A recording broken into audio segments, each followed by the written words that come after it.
कि हवा चलने से दरवाजे नहीं खुलते समझ लेना, कि हवा चलने से दरवाजे नहीं खुलते समझ लेना, किवाड़ों की कोई अपनी ही मजबूरी रही होगी। क्या बात, बुझा देता है सागर प्यास ये सच है मगर, बुझा देता है सागर प्यास ये सच है मगर, जुदा पहचान खोते ही नदी हर रो पड़ी होगी।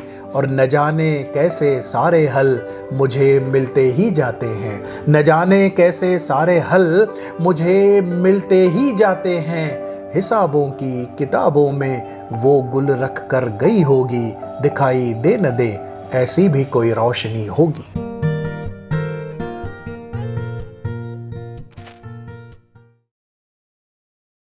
नमस्कार। तो हम ऑनर्ड पर्सनालिटी के श्रृंखला में मिल रहे हैं खास अतिथि से जो सिंधी राइटर हैं और साहित्य अकादमी के इस मेले में आज इस श्रृंखला से जुड़ रहे हैं।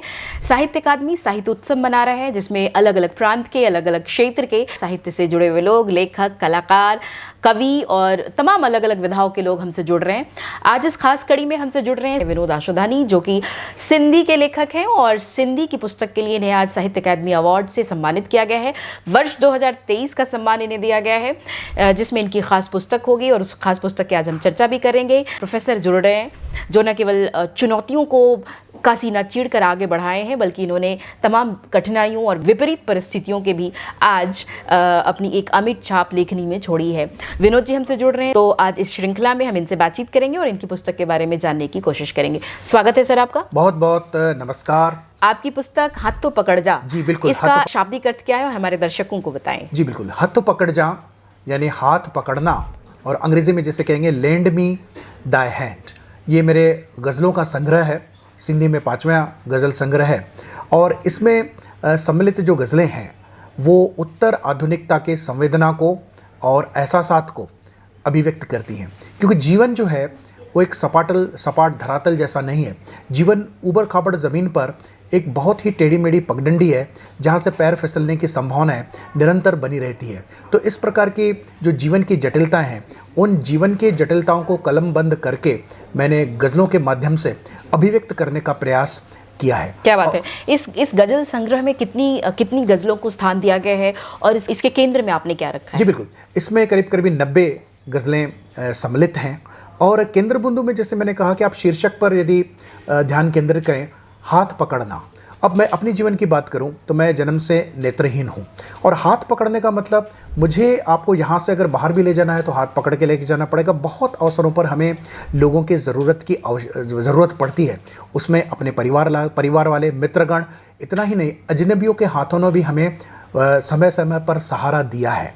तो इस प्रकार से अगर देखें तो हाथ पकड़ना यह मेरे जीवन का एक रूपक के रूप में उभर करके सामने आया है। कोई भी वर्ग, कोई भी राष्ट्र जो होता है वो किसी अकेले व्यक्ति के प्रयत्नों से नहीं चलता। जब हम हाथ पकड़ लेंगे, एक दूसरे का दामन थाम लेंगे, तभी प्रगति संभव है। तो मुझे तो लगता है कि जीवन के केंद्र में ही ये मेरा जो एक बिंब है, कविता का बिंब है, हाथ पकड़ना, उसका अत्यंत महत्व है। और दूसरी ये बात, मेरे गज़लों का जो केंद्र में वो है कि मानवीय संवेदना है, क्योंकि टूटन और बिखराव चारों तरफ है। मत पता नहीं क्यों कोई भी रिलेशन, कोई भी जो संबंध होता है बिना किसी कारण के या कारण से वो बिखरने लगता है। तो ये बिखराव का दर्द मेरे गज़लों के अंतर्गत आपको उभरता हुआ दिखाई देगा और कहीं ना कहीं एक छटपटाहट है। वो छटपटाहट इसलिए है कि न केवल हम व्यक्तिगत संबंधों के अंतर्गत में हम बिखराव देख रहे हैं किंतु सामाजिक और राजनीतिक और सांस्कृतिक धरातल पर भी उसी प्रकार का सार्वजनिक जीवन में भी बिखराव है। तो इस प्रकार से दोनों ये बिखरावों के साथ मेरे भीतर का कवि जूझ रहा है और इस बिखराव को भरने की अपने तरीके की एक कलात्मक कोशिश कर रहा है। सर कहते हैं कि जो लेखन है या जो विधा है, कविता हो या कहानी हो, वो कहीं ना कहीं किसी पीड़ा और कुंठा और संत्रास से जन्म लेती है। आपके जीवन की ऐसी क्या कठिनाइयाँ रहीं जिसने इन गज़लों को संग्रहित करने के लिए आपको प्रेरित किया और आप उस दिशा में आगे बढ़े? अब आप देखें कि यदि आप किसी भी तरीके से दिव्यांग हैं, जैसे मुझे दिखाई नहीं देता, तो इससे होता क्या है कि मुझे कोई भी काम करने में बाकी सामान्य लोगों के तुलना में 4 से 6 टाइम्स ज़्यादा मेहनत करनी पड़ती है। तो इसलिए हमने कहीं ना कहीं डिस्क्रिमिनेशन जिसको बोलते हैं, एक प्रकार का भेदभाव या एक अन्याय सहाय, चाहे वो पढ़ाई करते समय हो, नौकरी ढूंढते समय हो, क्योंकि आज भी समाज में किसी भी दिव्यांग व्यक्ति की क्षमता और योग्यता की स्वीकार्यता उतनी नहीं है जितनी होनी चाहिए। बहुत बार होता है क्या है कि मैं क्या कर सकता हूँ इस पर लोग ध्यान नहीं देते, मैं क्या नहीं कर सकता इस पर लोगों का ध्यान अधिक चला जाता है। तो कहीं ना कहीं मुझे महसूस होने लगा कि इस प्रकार का जो डिस्क्रिमिनेशन हो रहा है, एक प्रकार का कहीं ना कहीं सटल लेवल पर जो डिस्क्रिमिनेशन है, चाहे वो दिखाई देता है, कभी कभी दिखाई नहीं भी देता, तो कहीं ना कहीं मुझे उसने आमादा किया, मुझे प्रेरित किया कि ये मेरे साथ नहीं हो रहा है। अन्याय का जो वैल्यू है, अन्याय का जो मूल्य है, वो हर जगह है। किसी न किसी प्रकार से महिलाओं के साथ अन्याय हो रहा है, दलितों के साथ अन्याय हो रहा है, विकलांगों के साथ हो रहा है, और इवन जो सक्षम व्यक्ति है उसके साथ भी अन्याय होता है। तो वो जो पीड़ा है, तो मैं चाहता हूं कि एक ऐसा समाज निर्माण हो विश्व धरातल पर जिसमें अन्याय के लिए कोई स्थान ही नहीं हो। तो my entire poetry is an attempt fill up those gaps which come again and again in the socio-cultural order, even in the personal order. मुझे लगता है साहित्य अकादमी के इतिहास में ये पहली ऐसी घटना है जब किसी नेत्रहीन लेखक या कवि या गज़लकार को ये सम्मान प्राप्त हुआ हो, जैसा कि विनोद जी को प्राप्त हुआ है। सम्मान क्या कुछ कहती हैं सर, कितनी प्रेरणादायक होती हैं? सम्मान मिलने के बाद क्या क्या अपेक्षाएं बढ़ जाती हैं? जी, अपेक्षाएं तो बढ़ जाती हैं और एक जिम्मेदारी भी आ जाती है। मैं चाहता हूं कि मैं और लेखन करूं, काव्य तो मैं लिखता ही रहूंगा, और फिक्शन में भी मैं कोशिश कर रहा हूं। एक इंग्लिश नॉवेल आ चुका है, इंग्लिश शॉर्ट स्टोरीज आ चुकी हैं, लेकिन और हिंदी सिंधी में भी मैं फिक्शन लिखना चाहता हूं। और एक बात कि जैसे आपने कहा कि मैं पहला नेत्रहीन भारत में किसी भी भाषा में जिसको ये साहित्य अकादमी सम्मान प्राप्त हुआ है, तो मुझे लगता है कि मेरे माध्यम से संपूर्ण दृष्टिहीनों के साहित्य का सम्मान हुआ है, और इस बात का मुझे बहुत आनंद है, बहुत ही खुशी भी है। और एक बात मैं खास आपका ध्यान आकर्षित करना चाहूँगा कि यदि कोई सनेत्र कवि होता है जो अपनी आँखों से इस दुनिया को देख पाता है, वो सितारों को देख पाता है, चांद को देख पाता है, किंतु मैं जन्म से नेत्रहीन होने की वजह से ना ही मैंने चांद को कभी देखा, ना सितारों को देखा, न कभी खिलते हुए फूलों को देखा, न कभी अपनी माँ के प्यार भरे चेहरे को देखा। मैंने कभी अपनी पत्नी के आंखों में जो प्यार दिखाई देता है वो नहीं देखा। मैं अपने मासूम बेटे बेटी का कभी भी मुस्कुराहट भरा चेहरा नहीं देखा। मेरे लिए जो दुनिया है वो एक जो दृश्य बिंब नहीं है। I do not see the world in the visual images, but the world and the life comes to me in auditory form और इन द टेक्टाइल फॉर्म। तो मुझे जो जीवन का अनुभव हुआ है वो स्पर्श के साथ हुआ है, मुझे जो जीवन का अनुभव हुआ है वो वाणी और ध्वनि के साथ हुआ है। तो मेरे कविताओं के अंतर्गत यदि आप देखने का प्रयास करेंगे तो उनमें आप दृश्य बिंब या दृश्य रूपक या दृश्य उपमाएं नहीं मिलेंगी, आपको उसमें श्रवण की जैसी बातें मिलेंगी, छूने की बातें मिलेंगी। और इसलिए मैं कहूँगा कि एक डिसेबिलिटी एस्थेटिक्स, एक नए तरीके का एस्थेटिक्स मैं काव्य के अंतर्गत लाने का प्रयास कर रहा हूँ, जहाँ मैं इस बात को समझाने का प्रयास कर रहा हूँ कि सौंदर्य बोध का संबंध केवल दृष्टि से या देखने से नहीं है। सौंदर्य बोध का संबंध आपके नजरिए या दृष्टिकोण से है। किस प्रकार का दृष्टिकोण आप जीवन में इख्तियार करते हैं, वहां से सौंदर्य बोध उत्पन्न होता है। किसी व्यक्ति का स्वभाव यदि मीठा है तो वहां सौंदर्य बोध होता है। किसी व्यक्ति की छुहन यदि आपके दिल के अंतर्गत आनंद भर देती है तो वहां भी सौंदर्य बोध होता है। बहुत बार आज के इस विश्व में जहां हम देखने को अधिक महत्व देते हैं, हम भूल गए हैं कि हमारे बाकी जो सेंसेस है, छूना है, सुनना है, सूंघना है, तो महसूस करना है, इनकी भी अपनी एक क्षमता है, इनका भी अपना एक सौंदर्य है। मेरी एक गज़ल में मैंने इसको रेखांकित करने का प्रयास किया है कि बहुत बार हम ये सोचते हैं कि जो दिखाई देता है वही रोशनी होती है, किंतु इससे भी परे कोई रोशनी होती है। जैसे दिखाई दे न दे ऐसी भी कोई रोशनी होगी, दिखाई दे न दे ऐसी भी कोई रोशनी होगी, अंधेरों की कोई अपनी जुदा पहचान भी होगी। क्या बात है। मैं विनोद जी से ये आग्रह करूंगी, अनुरोध करूंगी कि हमारे दर्शकों के लिए अपनी गज़ल संग्रह से एक गज़ल सुनाएं। बिल्कुल, इसी गज़ल को मैं आगे बढ़ाता हूं कि दिखाई दे न दे ऐसी भी कोई रोशनी होगी, अंधेरों की कोई अपनी जुदा पहचान भी होगी।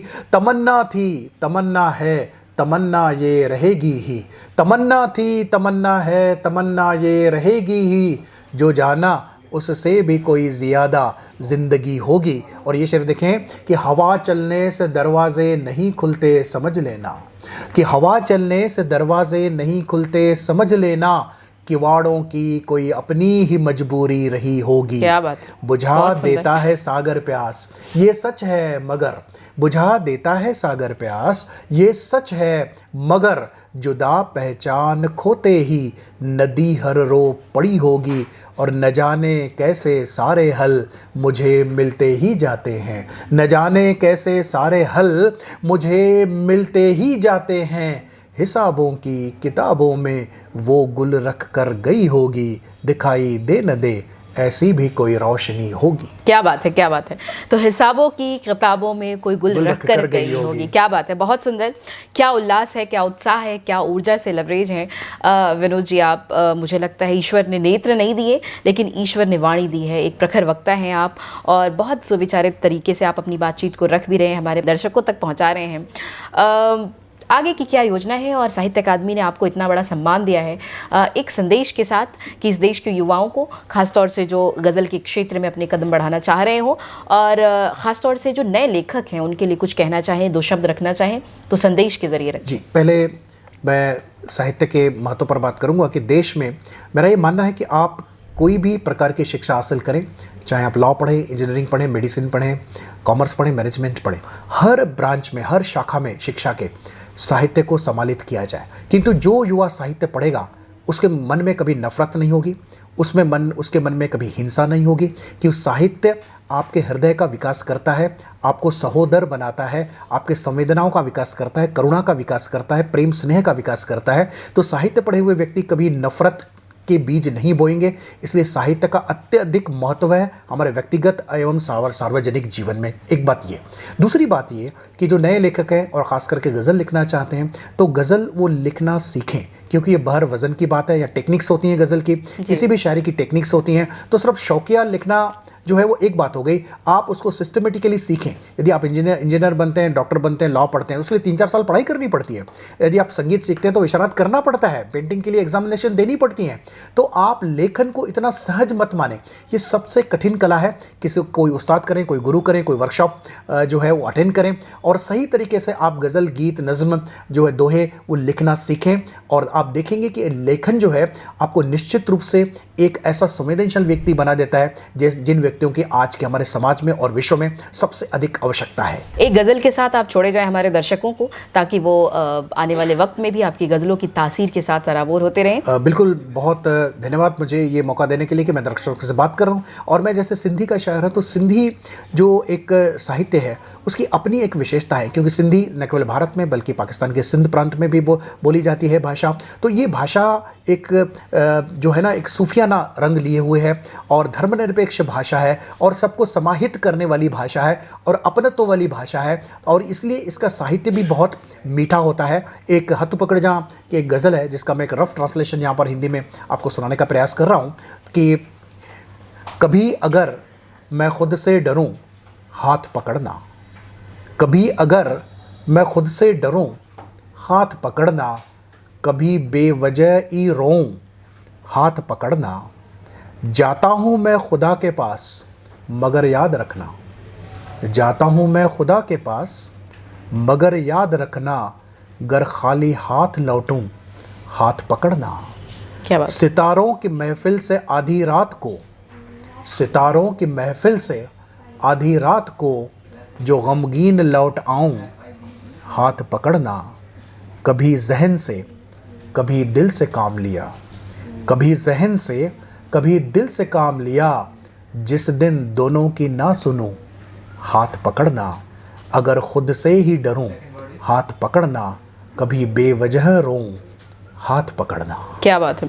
तो ये थे सिंधी लेखक, सिंधी कवि, सिंधी गज़लकार, हत्थों पकड़ जा के लेखक, जिन्हें साहित्य अकादमी सम्मान से सम्मानित किया गया। क्या खूब गज़लें इन्होंने कही और हमारे दर्शकों तक पहुंचाई है, इस उम्मीद के साथ कि ऐसे और भी लेखक, ऐसे और भी गज़लकार हमारे साथ इस श्रृंखला में जुड़े और साहित्य अकादमी उनको पुरस्कारों से नवाजती रहे। बहुत बहुत आभार, आपने हमें समय दिया और अपने गज़ल संग्रह के बारे में बातें साझा की। बहुत बहुत शुक्रिया।